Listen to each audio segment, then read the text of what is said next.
Welcome to another podcast. I appreciate you joining me on this platform today. So let me get right into it. We're going to talk today about learning to hold your tongue. Yes, I said it. That's an area where a lot of us are struggling.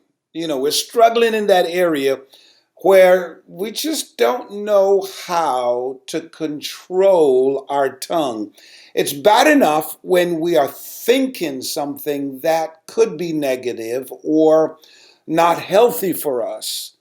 But to me, it is at another level when you're able to verbalize those things. We need to learn to, restrain our tongue, not just our thoughts. Because a lot of times, we can probably hide what we're thinking from people, obviously, because people can't read your mind, even though sometimes your body language will send a clear message to people what you're thinking. That's true. However, when something is spoken, it's a part of your vocabulary, your written statements, if you will, on the earth, and you can't change that. So this is an area where a lot of us are struggling in. How do we control and hold that tongue? Sometimes it's not what you say, it is how you say it and when you say it. That's very important. It's how you say it, how you deliver that message, because sometimes we can say something that need to be said, but the problem is it is said in a hostile way or so forth, or it is said at the wrong time. As a dad, I learned this. Know when to speak to your children. Sometimes you just got to chill, wait for the right moment to say something, and even in a relationship, you got to know when to say things, because sometimes we say things prematurely. Not that it shouldn't be said, but it's wrong timing.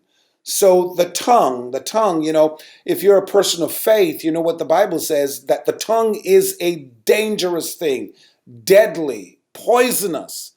And we've seen this in all sector of society, especially, by the way, especially in politics in our country. We have seen some really ugly things, that have been said by people who you should expect better from them. Not only politicians, but we're talking about people in the church. One of the things that I am still shocked at this, but then again, I shouldn't be shocked, because what's troubling to me is some of the statement I see Christians make on social media, some of the things that they have said over politics. I mean, I can understand if it's defending your faith. You know what? I wish some of the Christians, the way they defended their political party, the way they defended their candidates, I wish to God that they would defend God and their faith that way. I mean, some of them are a sellout. Let's just tell the truth. It is a complete sellout. Complete sellout. The things we say, the people that I've seen, and you expect better from them, but then again, sometimes I learned this, even people in high position, they have no conscience anymore. In fact, they're not even spirit-led anymore, especially those people of faith. It's just that you are finding out now that they were never anointed, they were never called, or if they were anointed and called, God left them long time. Meaning that, of course, God is ever present, but his anointing has been lifted, if you will, from their lives, because they don't know how to control their tongue. So let me talk to you at different levels about controlling your tongue, learning to hold your tongue, hold your speech, hold things, and not let your emotions get the better part of you. I've been talking about the emotion, the emotional part of us for a long time, because that's the part, man. If we can fix that, we'll be overcomers. But anyway, let me go to um, controlling, holding the tongue. The first thing I think you need to do is to work on your heart, your mind. What do I mean by that?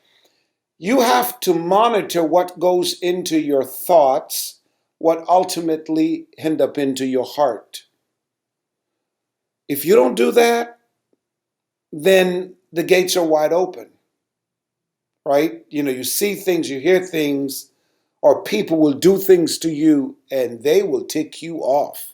Let's face it, people, and I'm talking people at all levels in your life, they will tick you off to the point, man, you say stuff, my goodness, if you don't learn to control your mouth, talk to me here now, you will curse everybody out. You will flip, you will say some stuff, because some of you know what I'm talking about. You are in relationships, whether it is the person you're dating, your children, your spouse, relatives, friends, co-workers, business partners. You know what I'm talking about. There are times you didn't hold your tongue. You said what you got to say, and some of you with a God consciousness, you know, you realize, whoa, that was nice. That was nice. Even though, again, what was done to you or what was said to you was wrong. Was wrong. I get that. But you have to learn to control what goes into your mind. Because listen, if your mind is always on negative things, if your mind is surrounded by people and you're hearing and seeing their negative reaction, it's going to take a toll on you. Eventually, you're going to start acting like them. My parents used to tell me, show me your company and I'll tell you who you are. That's true. Because the people you hang out with, the environment you hang out in will ultimately play itself out in your own personal life. So you got to guard your heart, guard your mind, what you're thinking. Make sure that you develop thick skin, that, you don't let trivial things bother you. Learn to just chill and hold your tongue. I can tell you there were moments in my life, I'll be honest with you, I didn't hold my tongue. I didn't. I would be lying to you today to tell you I held my tongue in every situation. No, no, I'm telling you, I've done some stuff and said some stuff I regret saying. I'll be honest. I'm not perfect. I've said some stuff because, again, sometimes I let my emotions, get the better part of me. So now I'm training myself, okay, whatsoever things are pure, honest, and good report, thinking those things, whatever things are lovely.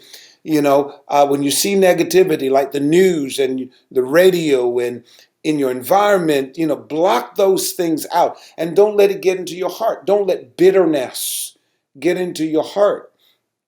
I'm telling you, man, I remember, a lot of preachers won't tell you this. I would be the first to be honest to tell you, I've made some mistakes in the pulpit. I have. Okay, fine. There it is. You can judge me. At least I'm being honest. I've made some mistakes in the pulpit, said some things I regret to this day. And one of those things, because again, if you're not careful, man, emotionally, and I know people are saying, well, you're supposed to be in the spirit all the time, and how dare you go up in the pulpit, and God must be speaking through you. Okay, you done? Let's move on to the next point. All right, so my point is, I remember once, years ago with our church, we were having a service, and we were at the old 16th Street property and things were doing well. That's in the city of Lauderhill, if you don't know what I'm talking about, Lauderhill, Florida. And so I was in desperate need of funds to do a renovation, at the church. And one of the things I'm very proud of as a pastor is that I challenge my people to hold me accountable when it comes to the resources of the house. It's God's money, but it's also the people who work hard and honor God and bring their resources in the kingdom of God.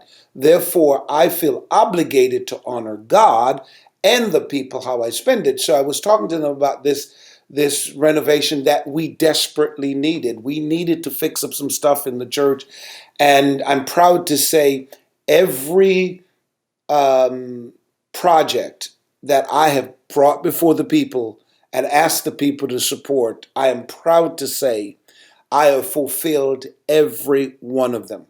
Every one of them. I'm not the pastor who keeps raising funds and the evidence of where the funds are is not there. I'm not that kind of a pastor. If I ask the people for X amount of dollars and I give them a report of how it's coming in and how it's spent, and they see the physical evidence of it. So anyway, this particular time I was trying to raise the money, and I went to the congregation and I said to them, help me out. Okay. And, fine. It was coming in very slow, very slow.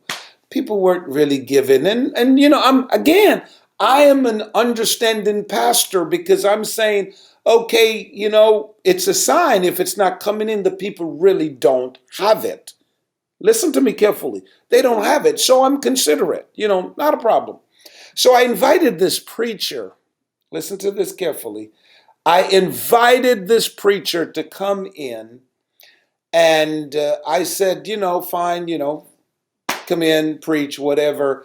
And the arrangement was really good because he never charged me, because, fine, he said, look, just come, let me come in, but, let me give out my offering envelopes and you raise your budget to put on the conference and I'll just ask the people to support me. I was like, wow, that's unconventional, whether the conference is well attended or not. I'm thinking, I'm good. I don't have to pay anything then. Well, and it was a 2-night conference. So he showed up. The first night he preached, place was packed, and I raised the first offering. Then he came up after he finished preaching. He gave out his money, his offering envelopes, and oh my goodness, oh Lord, it's like the whole church got up. It's like the whole church, and I'm sitting in the front. I'm human. Come on, I am human, and I'm sitting there. And I'm like, are you kidding me? Are you kidding me? Now the people didn't know. But my emotions, I was angry. I'm going to be honest, the people didn't know, but I got emotional about it because I'm like, how dare you? I just asked for an offering for something that benefits all of us. Here's a preacher. You don't even know him. It's the first time he's come in here, and your response to him is greater than me. And of course, he was a white pastor. Of course, I'm all in my emotions now because it is true. It is true. You may not like to hear it, but us African Americans, at times, not all the times, but please hear my heart, at times we go out and we do so much for other races. And I get it. I'm not a racist person. But we will do so much for the other race, support them. We'll go to their churches and we will promote them and everything. And our own sometimes, the same thing with Jesus, by the way, his own received him not. But anyway, that's another story. So I was a little bit upset, not a problem. Anyway, the next day, which we had the service the next morning, he called me and he said, Henry, I'd like to take you out to lunch. Fine, I'll never forget it. We went to a restaurant on Brow Boulevard, and it's a Mexican restaurant. God, I'm trying to remember the name of it. It's right there on Brow Boulevard, and rice and beans and chicken. I'm going blank now with the restaurant name. Anyway, we sat down, we had lunch, and then he said these words to me. He said, Henry, I love preaching at black churches. And if you know me, I just don't like the label sometimes. We're all God's people. In my church, I've got Caucasian, I've got blacks, I got people from all over. Okay? So I said, okay, no problem. Then he said, because they give, and your church, I'm telling you, your church give.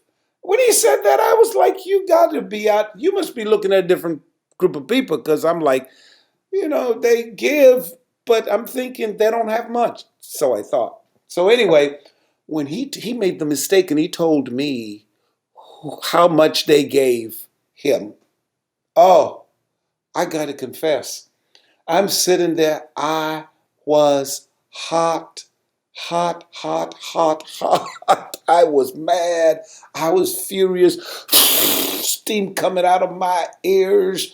And I'm like, okay. And knowing he's going back that night again. Anyway, long story short, he went back the night. They loaded him up again. Here's the point I'm bringing across. That Sunday, all through the weekend, I remember my wife was saying to me, you need to calm down. You need to calm down. You need to be careful of what you say. And I'm listening, but it goes, went through one ear, went through the other, because I was mad and I was angry. At least I'm being honest. I was angry. Maybe you're thinking, what are you angry for? That's people. They give who they want to give. I get that. But please, intelligent people and people who understand why I'm mentioning this, I'm talking to you. Please understand why I'm saying this. So I got to church that Sunday, and let me tell you something. Choir did their thing. When I got up to preach, if there's one time in my life I can, without any doubt, say I preached a message that God never gave me, it was that Sunday. That Sunday, I preached a message God never gave me. I unloaded on the people. I was rude. I went off. I was so angry. I went off. And I'll never forget, on my way home, God reprimanded me.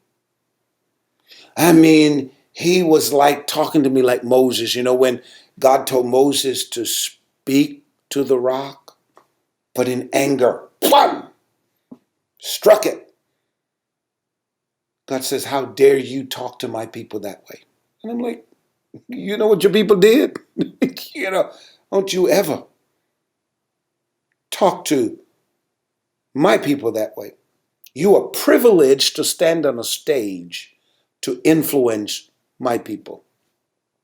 And I can honestly say, I did not hold my tongue that day. I unleashed on the people, and I was wrong. And if were a part of my ministry back then and you've never heard it, I publicly apologize. Publicly apologize for the wrong I have done. The things that I've said that day that offended you, sorry, it wasn't from the Lord. Because we don't know how to hold our tongue.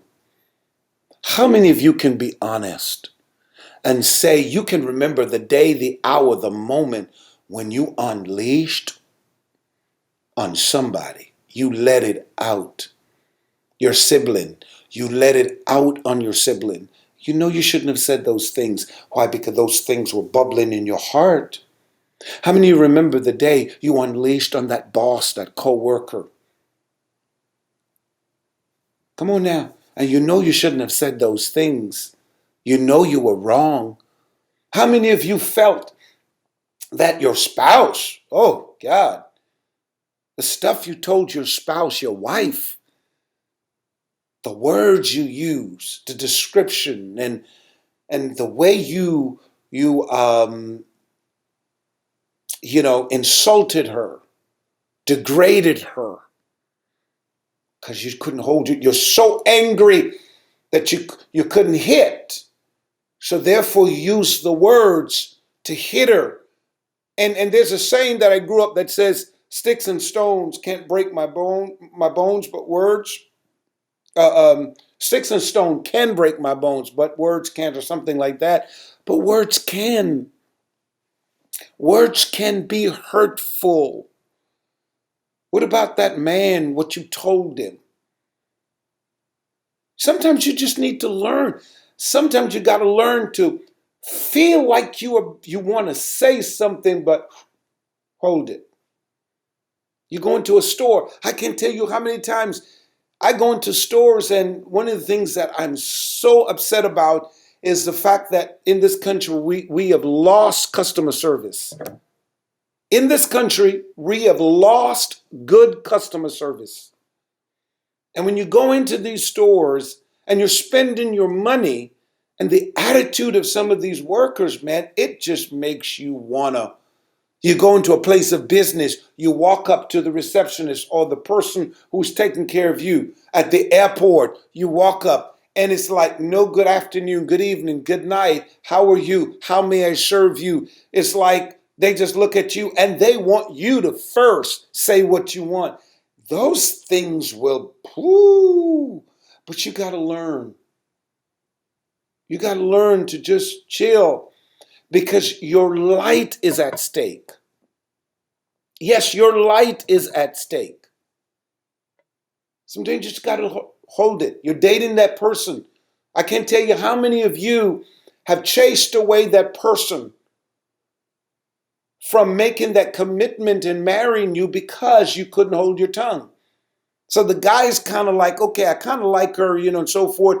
But boy, when he saw that your tongue is uncontrollable, it freaked him out, and he's like, oh, nope, I'd rather be single. I'd rather just be lonely for the rest of my life. I could never subject myself to that.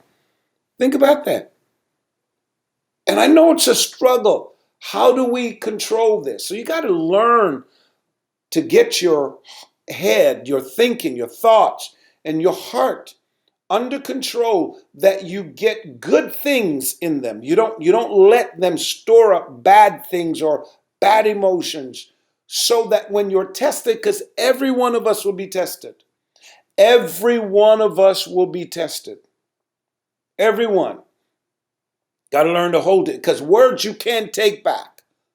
Thoughts, people don't know unless you show it through your actions, because there's something called nonverbal reaction. You can, in a way, react without saying words, but my goodness, when you say words, you can't forget it. There are many of you right now, your spouse or the person you're dating or your children has said some words to you, and to this day you remember it. To this day you have not forgiven that person.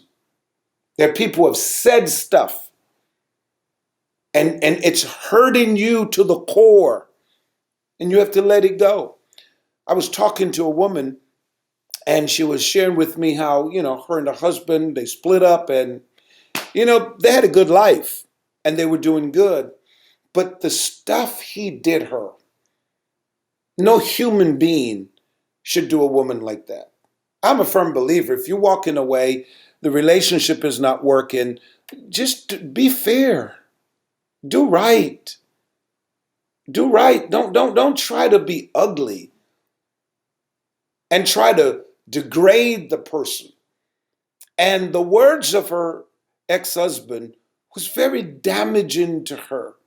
So now she's just on pins and needles, and you better know how to talk to her. If not, bam, she'll go off. Now here's the problem with that. No doubt she may find somebody else to love her. The question is she a good material for a future marriage?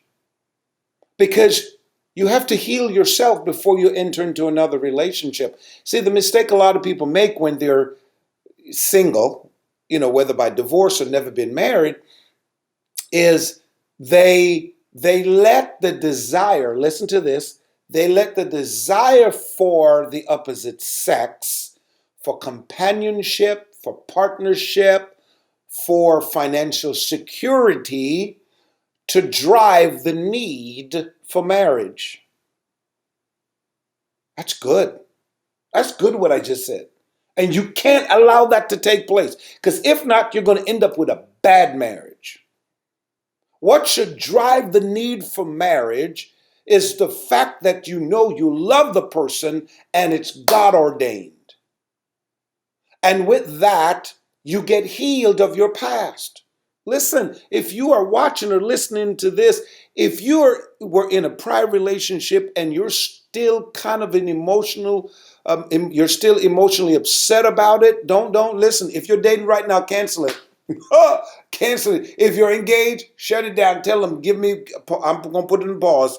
Let me fix me first. You have to. It is unfair for the next person to come into your life and pay the price for what you want to give to your ex. It's unfair for you because trust me, if you don't heal yourself, that person you're about to date or marry, that person is going to do some things that's going to trigger a response from you. And if you're not healed mentally and emotionally, oh yeah, you're going to release your wrath upon them. Don't self-sabotage your future. Get your thoughts together, man. Control your words. Words matter. Be careful. And I hate to say this, man. Some of you, the way you speak and the way you conduct yourself in your actions speaks of how broken and how wounded you are. And maybe no one was daring to look you straight in the eye and say, fix you. The problem is not with everybody else, it's you. Own up to it. You're a hot mess, male or female. Fix you. And if you log off, I know you don't hear the rest of this. I understand. No, but that's why you can't be fixed. But if you owe it to yourself, the better part of you is in the next half of your life. Release people out of your heart. Release those bad emotions, those bad vibes, and embrace the new, the possibilities, the opportunities that are before you. Get healed. Flush it out. Get counseling if you have to. But let it go. Get rid of those toxic emotions, right? Start thinking positively. Controlling what gets into your heart. Focusing on the good. Getting the right people around you, making sure you download the right information. That's why I commend you for listening to this podcast. Stop listening to things that just, all of these tabloids and all of these reality shows, that creates drama that ultimately causes you to act out those drama. Get healed, man. Get healed of your emotions. Be honest to yourself. Many of you are angry internally. It shows your whole countenance. You're angry. You walk around angry. Everybody, your spouse, the person you're dating, maybe your children, co-workers, everybody, the traffic light, your dog, everybody. When they see you in the morning, they're scared. Because you come with a lot of drama. Get healed and you don't have to respond. One of the things I'm learning with some people, it's like you're talking to them and instead of them hear you out first, just your very few sentences your few sentences you make, they just start responding, not hearing you out. Sometimes, you know what? I tell people good communication has to do with speaking but listening. It's both ways. Learn to comprehend. Hear a person out first. Probably it's three ways. Hear a person out first. Comprehend what they're saying. Interpret it the way the sender is sending it. And then you can respond. That's good communication. If you try that in your relationship, maybe you just need to shut up for a moment. Just be quiet. Don't say nothing. Don't let your emotions go because the reason why you're responding the way you're responding is because it's a trigger from your past. It's what they said yesterday. It's how hurt and wounded you are. So you're trying to send a message and you put up these these walls. So therefore, you're trying to defend yourself. Come on, man. No, just hear the person out first. And then one of the greatest things I heard from a great person, everybody know him, Bishop T.D. Jakes. Bishop T.D. Jakes is amazing. And I'll never forget what Bishop Jakes said to me once. He said what he has done with his staff many times, or people, when they speak, he said to me, he learned to ask. And even said it about his wife too. Publicly he said it. He'll ask his wife, he'll ask his staff, what do you mean by that? Because he's interpreted it one way, but he wants to be absolutely sure before he responds to what was said that he is getting it right. And if we would just stop for a moment, when we hear people say something, before we just go off and try to defend ourselves or trying to lash out, ask the question, what do you mean by that? Ask your boss, could you explain this to me? Co-workers, siblings, person you're dating, your spouse, your children, what do you mean by that? Even my oldest son, because of he's my son, I'm so many years older than he is. He thinks one way. And there were times I couldn't understand. I was like, what in the world? Why is he thinking this way? And then, I had to say, no, listen to him. Because I remember with my dad, same thing. I used to like my dad was like the way he was thinking. But now that I'm a father, I realize that, wow. So now, rather than lashing out at my son, okay, explain to me what you mean, Sion. And 9 times out of 10, my whole response changed. I would change my response because the way I registered it in my brain was not how he meant it. You are going to hurt your future if you don't fix, listen to me carefully, if you don't fix that issue of controlling your tongue. Hold your tongue. Maybe this will save your life for the next few years. Hold your tongue. So if you're dating, check your emotions. Hold your tongue. Don't sabotage your future. If you're married, don't mess up something that potentially can be good. Some won't work. I get that. Let's just face it. Hold your tongue. And if it don't even work, hold your tongue. Sometimes you have to let time fix things for you. Sometimes time will be your voice. Thank you. Sometimes time will be your voice. Time will tell, as old people would say. Time will tell. So be strong, my friends. And I hope I helped you on the podcast today. I want you to win. I really want you to win. I want you to succeed. I really want you to succeed. And the way you're going to do it is when you learn to control your tongue. If you can control your tongue, it is a sign that your thought process and your emotions are under subjection. Please pass this information to a friend, family member. This is good stuff, man. Good information. And I'm so glad that you're part of who I am. I can't wait to talk to you on the next podcast. Take care.